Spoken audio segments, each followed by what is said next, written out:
আইএসসির পাঠ্যতালিকাভুক্ত তরুণ সান্যালের লেখা বর্ণপরিচয় আলোচনা করা যাক।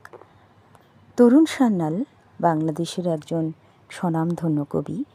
পাবনা জেলার পর্জনা গ্রামে 1932 খ্রিস্টাব্দের 29শে অক্টোবর জন্মগ্রহণ হয় তাঁর। পিতার নাম অশ্বিনী কুমার সান্যাল। তরুণ সান্যালের যে সাহিত্য সংস্কৃতিতে প্রবল অনুরাগ ছিল, সেটা রাজনীতিতেও প্রকাশিত। উৎসাহ ছিল কবিতা লেখাতেও যথেষ্ট। কবিতা এবং প্রবন্ধ রচনাতে তার বিশেষ আগ্রহ ছিল। বহু পত্র পত্রিকায় তাঁর লেখা কবিতা আর প্রবন্ধ প্রকাশিতও হয়েছে। উল্লেখযোগ্য কতগুলো কাব্যগ্রন্থ হল মাটির বেহালা, অন্ধকার উদ্যানে যে নদী, তোমার জন্যই বাংলাদেশ, চতুর্থ পেরেক, কায়া নৌকায়, নিতান্ত পুঁতির টায়রা, নাস্তিকের দেবী বন্দনা, কবি এক জাগে। আমরা যদি দুই একটা মনে রাখি তাতে সুবিধে হবে। যদি কখনো প্রশ্নপত্রে থেকে যায়, মূল গ্রন্থের সঙ্গে সঙ্গে তার লেখা কয়েকটি কাব্যগ্রন্থের নাম লেখো, তাহলে সহজেই বলতে পারবে। আইএসসি প্রবন্ধ গদ্য সংকলন এবং কবিতা সংকলনের বইতে কবিতা বা গদ্য সংকলন আমরা শুরু করার আগে কিন্তু দেখব লেখক পরিচিতি বলে একটি অংশ আছে। সেটা আইসিএসসিতেও ছিল, তো ওটা একবার দেখে নিলে ভালো হবেই।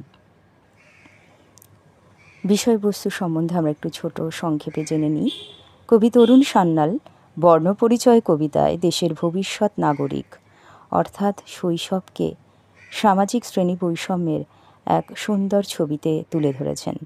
সেই সঙ্গে আর্থ সামাজিক অবস্থান মানুষের জীবনচর্চার বৈপরীত্য কীভাবে তুলে ধরে সেটাও দেখিয়েছেন।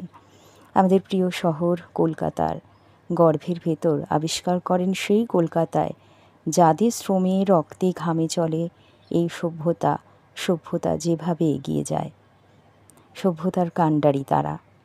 প্রথম স্তবকে কবি ছবি এঁকেছেন একটি স্কুলের, যেখানে সমাজের উচ্চ শ্রেণীর শিশু সন্তানরা পড়াশোনা করে, যাদের কবি পরিদের শিশু বলেছেন, কিংবা ভাবি ভারতের ভাবি শাসক বলতেও দ্বিধা করেননি।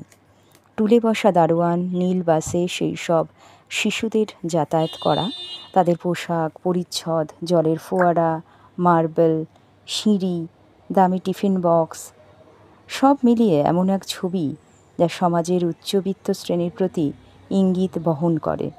আর এই সচ্ছল পরিকাঠামোর অনেক দূরে দাঁড়িয়ে আছে আর এক সামাজিক পরিস্থিতি, তার অবস্থান, তার অস্তিত্ব।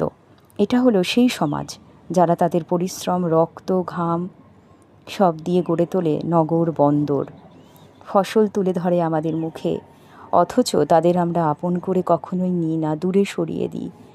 তারা থেকে যায় বর্ণ পরিচয়হীন।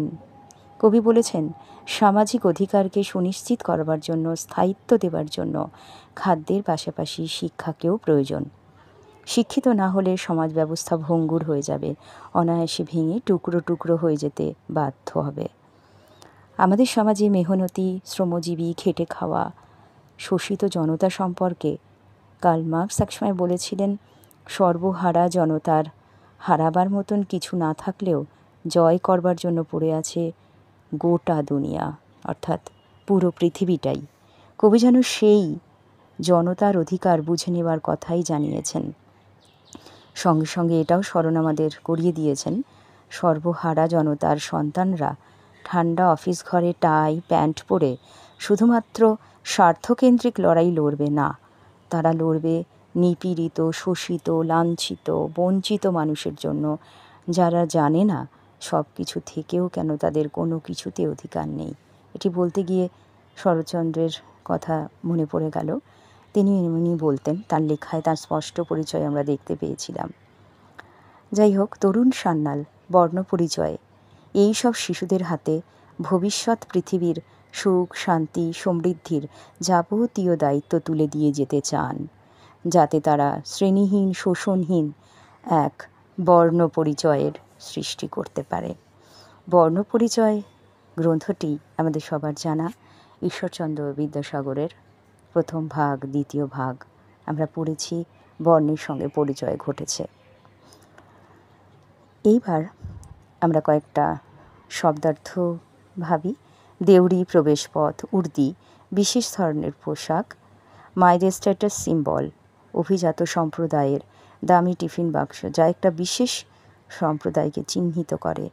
পরিদের শিশু পোশাক পরিচ্ছদে খুবই দামি, সুন্দর, দেখে মনে হয় পরিদের ছেলে মেয়ে।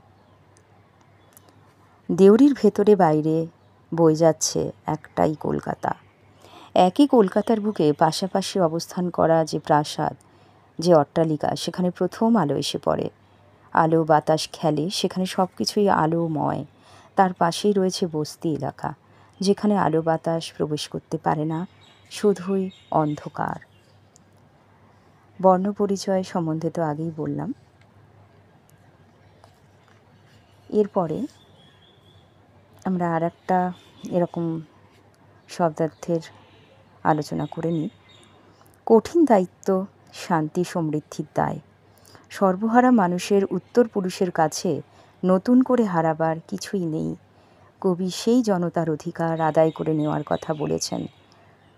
কোনো ঠান্ডা অফিস ঘরে টাই প্যান্ট পরে শুধুমাত্র স্বার্থকেন্দ্রিক লড়াই নয়, পৃথিবীর ভবিষ্যৎ শিশুদের সুখ, শান্তি, সমৃদ্ধির যাবতীয় দায় তুলে দিয়েছেন বর্ণ পরিচয়হীন শিশুদের হাতে।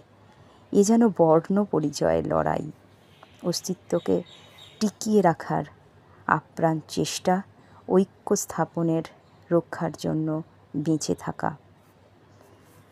এবার একটা ছোট এক্সট্র্যাক্ট আলোচনা করা যেতেই পারে।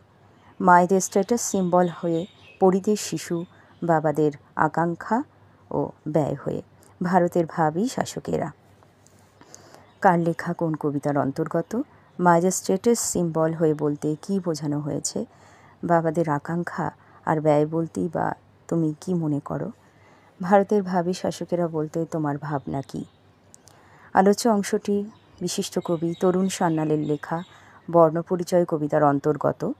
মায়েদের স্ট্যাটাস সিম্বল বলতে বোঝানো হয়েছে তাদের ছেলে মেয়েদের দামি স্কুল ড্রেস, দামি টিফিন বক্স, দামি জুতো, কথায় কথায় ইংরাজি বলা, সব কিছুই মায়েদের কাছে স্ট্যাটাস সিম্বল। মায়েরা নিজেদের ছেলে মেয়েদের সম্পর্কে সমস্ত কথা বলে, নিজেদের সামাজিক স্ট্যাটাস বাড়াতে সবসময় আগ্রহী থাকে। টুলে বসা দারোয়ান, নীল বাসে শিশুদের যাতায়াত করা, জলের ফোয়ারা, মার্বেল সিঁড়ি, সব মিলিয়ে এমন এক ছবি যা সমাজের উচ্চবিত্তের প্রতি ইঙ্গিত বহন করে। বাবাদের আকাঙ্ক্ষা ও ব্যয়ে এই সব শিশুরা বেড়ে ওঠে। আশা এরা সব ইংলিশ মিডিয়াম স্কুলে পড়াশোনা করে পরবর্তীকালে ভারতের ভাবী শাসক হবে। অর্থ প্রাচুর্য, কৌলিন্য, সুযোগ সুবিধা পেয়ে সমাজের বিভিন্ন বাধা অতি সহজে পার হয়ে দেশের ভাবী শাসক হয়ে দেশ শাসন করবেই। তাদের হাতেই থাকবে শাসনভার। ভারতের শাসকদের ইতিহাস একটু অন্যভাবে পরিচিত করে। এদের অনেকেই খুব বড় ঘরের, রাজনীতির অঙ্গনে একাধিপত্য তার। এরাই সমাজের উচ্চবিত্তের দল করে থাকে। সমাজের সমস্ত সুযোগ সুবিধা এরা ভোগ করে। এদের হাতে থাকে সব কিছু, এদের অধিকারে থাকে সব কিছু। তবে নিম্ন মধ্যবিত্তদের মধ্যে থেকে যে শাসক সম্প্রদায়ের কেউ আসেনি তা কিন্তু নয়। এদের সংখ্যা খুব কম। অধিকাংশ শাসকই সমাজের উচ্চবিত্তের অধিকারে বলীয়ান। পড়াশোনা, শিক্ষা দীক্ষা সব কিছুতেই এরা সমাজের সাধারণ মানুষের থেকে পৃথক। বর্ণপরিচয়হীন মানুষের সঙ্গে এদের সাক্ষাৎ প্রয়োজনের তাগিদেই রয়েছে শুধু। আজ এ পর্যন্তই। সবাইকে অনেক অনেক অনেক ধন্যবাদ। ভালো থাকার জন্য শুভেচ্ছা।